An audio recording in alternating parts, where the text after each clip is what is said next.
নমস্কার বন্ধুরা, welcome to Monalisa's kitchen with healthy food. আজকের রেসিপি মজাদার চাল কুমড়োর মোরব্বা। তো এই সহজ ও লোভনীয় রেসিপিটি কিভাবে বানাবো ভিডিওটি প্রথম থেকে শেষ পর্যন্ত দেখতে থাকুন। আশা করছি ভালো লাগবে।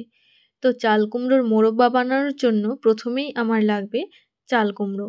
আমি একটা চাল কুমড়ো নিয়ে নিয়েছি, যেটা একটু পাকলও হয়েছে। এইভাবে স্কিনের ওপর একটা সাদা ভাব চলে এসেছে, সেই রকম দেখে চাল কুমড়ো নিতে হবে। খুব নরম চাল কুমড়োর মোরব্বা ভালো হবে না। তো আমি 4 ভাগের 1 ভাগ নিয়ে নিয়েছি। পুরো চাল কুমড়োটার বানাবো না, এইভাবে খুব ভালোভাবে খোসা ছাড়িয়ে কেটে নিয়েছি। এবার একটা কাঁটা চামচের সাহায্যে এইভাবে ফুটো ফুটো করে প্রত্যেকটা জায়গায় ছিদ্র করে নিতে হবে, যেন একটা জায়গাও বাদ না পড়ে যায়। এইভাবে খুব সাবধানে প্রত্যেকটা টুকরো আমি খুব ভালোভাবে ফুটো ফুটো করে নেব। এবার এর মধ্যে জল দিয়ে দেব, আর খাবার চুন 1 চামচ মতো জলের মধ্যে মিশিয়ে দেব। যেই চুন দিয়ে সাধারণত পান খাওয়া হয়, সেই চুন নিয়ে এইভাবে জলের মধ্যে মিশিয়ে এটাকে ওভারনাইটের জন্য রেখে দিতে হবে। মিনিমাম 10 থেকে 12 ঘন্টা রাখতে হবে।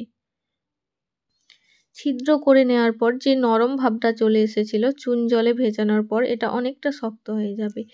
তো সারা রাত ভিজিয়ে নেওয়ার পর পরের দিন সকালে এইগুলো দেখে নিচ্ছি। দেখুন অনেকটা সাদা হয়ে গেছে আর শক্ত হয়ে গেছে।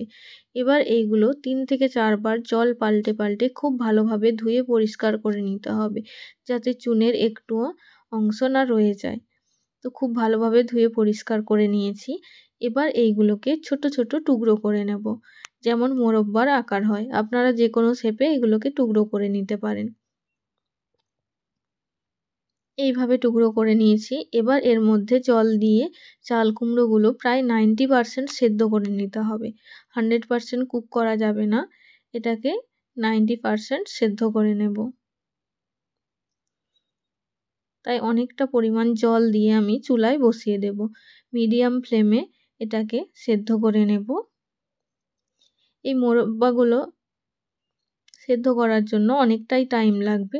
তো চুলার আঁচ মিডিয়ামে করে এর মধ্যে 2 থেকে 3টে এলাইচি দিয়ে দেব। তারপর ঢাকা দিয়ে সেদ্ধ করে নেব।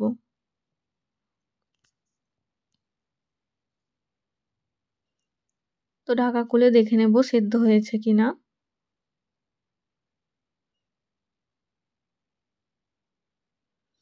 একটা স্পুনের মধ্যে এইভাবে দেখে নিয়েছি, প্রায় 90% সেদ্ধ হয়ে গেছে।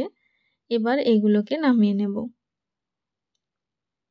তারপর জল থেকে ছেঁকে নিয়ে একটা কড়াইয়ের মধ্যে ডাইরেক্ট দিয়ে দেব।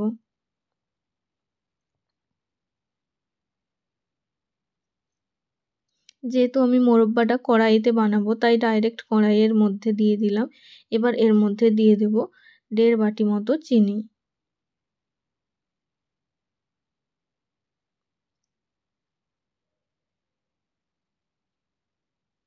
চিনিটা দেওয়ার পর খুব ভালোভাবে মোরব্বার সাথে মিক্স করে নেব। যেহেতু গরম আছে তাই চিনিটা খুব তাড়াতাড়ি গলে যাবে আর জল বেরোতে শুরু করে দেবে। দেখুন চিনিটা গলে যাচ্ছে ধীরে ধীরে। এবার ডাইরেক্ট চুলার মধ্যে দিয়ে দেব, আর চুলার আঁচটা মিডিয়াম টু হাই করে দেব। ধীরে ধীরে চিনিটা গলে গিয়ে জলে পরিণত হয়ে যাবে। এইভাবে ঘন ঘন নাড়তে থাকবো। দেখুন চিনিটা গলে গিয়েছে। এবার চুলার আঁচ মিডিয়ামে রেখে ঘন ঘন নাড়তে থাকবো। ধীরে ধীরে এই জলটা শুকিয়ে যাবে আর মোরব্বার ওপরে একটা সাদাটে আস্তরণ পড়ে যাবে চিনির। দেখুন জলটা খুব তাড়াতাড়ি কমে যাচ্ছে আর সুন্দরভাবে মোরব্বার ভেতরে রস ঢুকে যাচ্ছে। জলটা একদম কমে গেলে চুলার থেকে নামিয়ে নিয়ে এইভাবে নাড়তে থাকবো। এবার ঠান্ডা হওয়ার জন্য রেখে দেব। আমাদের চাল কুমড়োর মোরব্বা একদম রেডি হয়ে গেছে। ভালো লাগলে রেসিপিটি শেয়ার করবেন আর আমার চ্যানেল সাবস্ক্রাইব করতে ভুলবেন না।